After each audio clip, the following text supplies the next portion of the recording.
Hello दोस्तों, कैसे हो आप सब। आज हम पढ़ेंगे पास्ट परफेक्ट टेंस। जिन्होंने पीछे वाली वीडियो नहीं देखे हैं वो जाके देख लें। तो चलिए हम स्टार्ट करते हैं पास्ट परफेक्ट टेंस। तो पहले हम देखते हैं इसकी हिंदी में पहचान। लिखिए आप।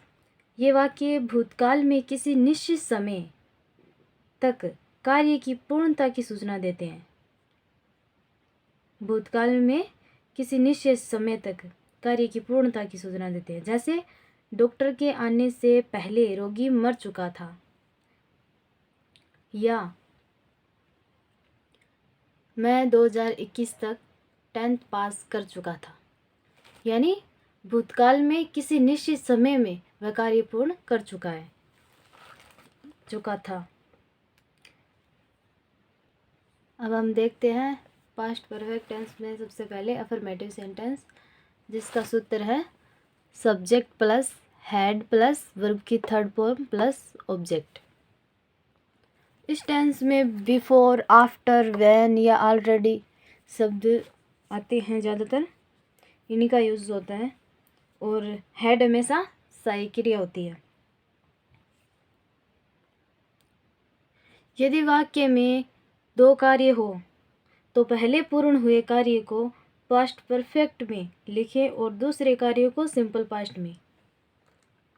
अर्थात जो पहले काम पूर्ण हुआ है उसे इस फॉर्मूले से लिखेंगे, subject plus had plus verb की थर्ड फॉर्म प्लस ऑब्जेक्ट। और जो कार्य बाद में पूर्ण हुआ है उसे सिंपल पास्ट अर्थात सब्जेक्ट प्लस वर्ब की सेकंड फॉर्म प्लस ऑब्जेक्ट इसमें लिखेंगे। तो बिफोर जहाँ आएगा वहाँ पहले क्या आएगा, पास्ट परफेक्ट। और दूसरे जो होगा, जो कार्य बाद में पूर्ण होगा उसके लिए आएगा सब्जेक्ट प्लस वर्ब की सेकंड फॉर्म प्लस ऑब्जेक्ट। और जहाँ आफ्टर आएगा वहाँ पहले पास्ट सिंपल और उसके बाद आएगा पास्ट परफेक्ट। ठीक है, अब देखते हैं एग्जाम्पल। तो देखिए, द डॉक्टर हैड अराइव्ड आ गया ना, मैंने ये पहले से लिख दिया है। The doctor had arrived before the patient died. तो क्या हुआ इसका, the doctor had arrived before the patient died. Doctor आ चुका था कब तक, पेशेंट के मरने से पहले। तो क्या होगा, पेशेंट के मरने से पहले डॉक्टर आ चुका था। हो गया। अब दूसरे वाले देखते हैं। द बेल हैड, ये से थर्ड फॉर्म है रिंग की। द बेल हैड रंग बिफोर आई रिचेड स्कूल। तो क्या हुआ, द बेल हैज़ रंग बिफोर आई रिचेड स्कूल। मेरे स्कूल पहुंचने से पहले घंटी बज चुकी थी। हो गया। चलो अब हम देखते हैं नेगेटिव। देखते हैं नेगेटिव सेंटेंस, जिसका सूत्र है subject plus had plus not plus verb की थर्ड फॉर्म प्लस ऑब्जेक्ट।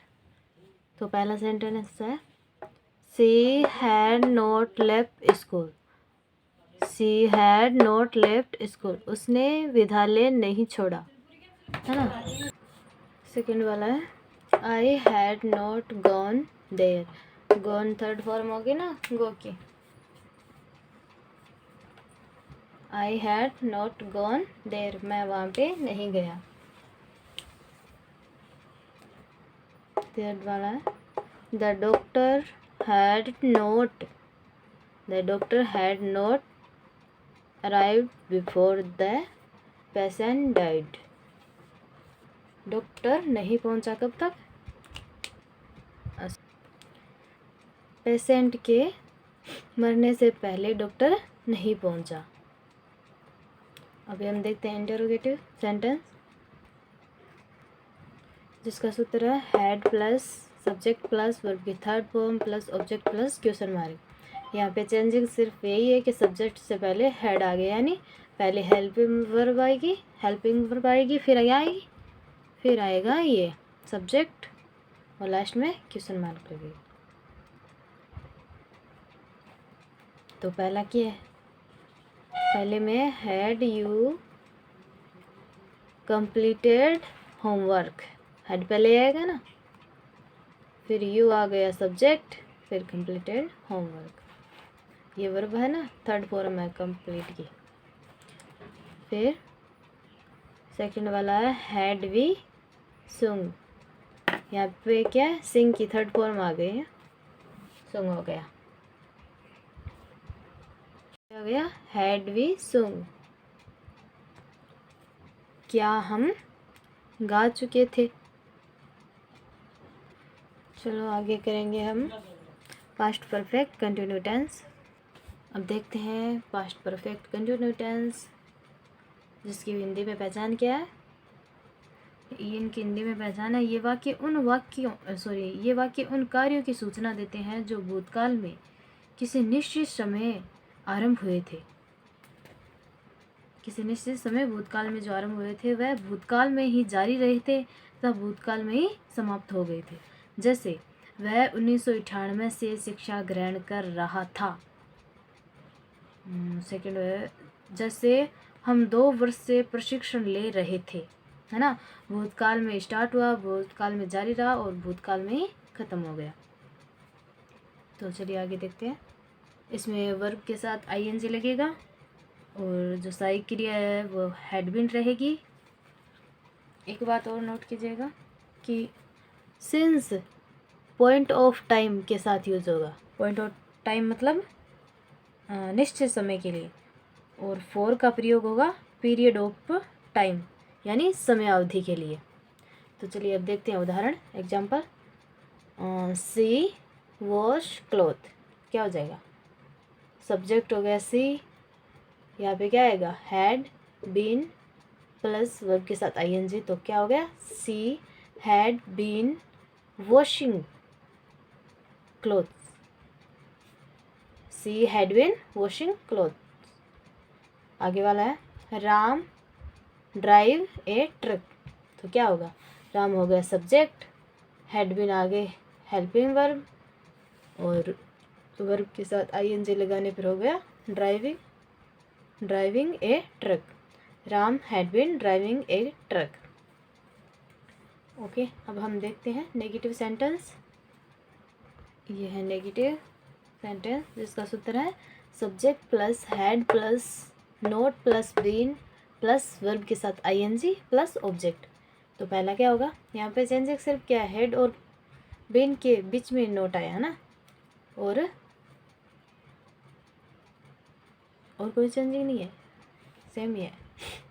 तो आगे देखिए, साहिल रन फॉर ए बस, तो क्या आएगा, साहिल का साहिल आ गया, बाद में क्या आएगा, हैड नोट बीन, तीनों सेम आ गए, फिर रन का हो गया रनिंग फॉर ए बस, तो क्या हो गया, Sahil had not been running for a bus. Second वाला देखते हैं, सी, ये मैंने पहले ही बना के रख दिया है, सी हैड नोट बीन, यहाँ पे था टाल का हो गया talking, training for their year, she had not been talking training for their year. तो क्या हुआ, सॉरी यहाँ पे 3 है, मैंने देयर लिख दिया गलती से, she had not been talking training for 3 year, she had not been talking training for 3 year. तो ये हो गया, वह 3 वर्ष से प्रशिक्षण नहीं ले रही थी, है ना, वह 3 वर्ष से प्रशिक्षण नहीं ले रही थी। अब हम देखते हैं इंटरोगेटिव सेंटेंस। ये है इंटरोगेटिव, तो जिसका सूत्र है had plus subject plus been plus verb के साथ ING plus object plus question mark.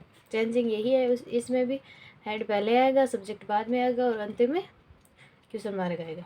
तो पहला सेंटेंस है राम राइट ए लेटर, तो पहले क्या है, हेड आएगा।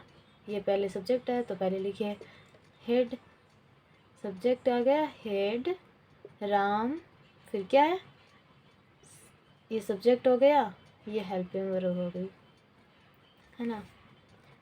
फिर आएगा बिन, राइट का हो जाएगा राइटिंग, आईएनजी लगाया तो a letter, had Ram been writing a letter. Second वाला है, ये मैंने पहले से करके रखा है तो हो जाएगा यहाँ पे हैड यू बिन स्टडी के साथ आईएनजी लगाया। फिर सिंस बताया था ना, सिंस जो एग्जिट टाइम होता है पॉइंट ऑफ टाइम, उसके लिए जो ये 10 o'clock है ना, had you been study since 10 o'clock, क्या आप 10 बजे से पढ़ रहे थे। ये हो गया हमारा जो पास्ट टेंस, सॉरी ये पास्ट टेंस भी कंप्लीट हो गया हमारा। अब हम अगली क्लास में पढ़ेंगे फ्यूचर टेंस। तब तक के लिए ओके, थैंक यू।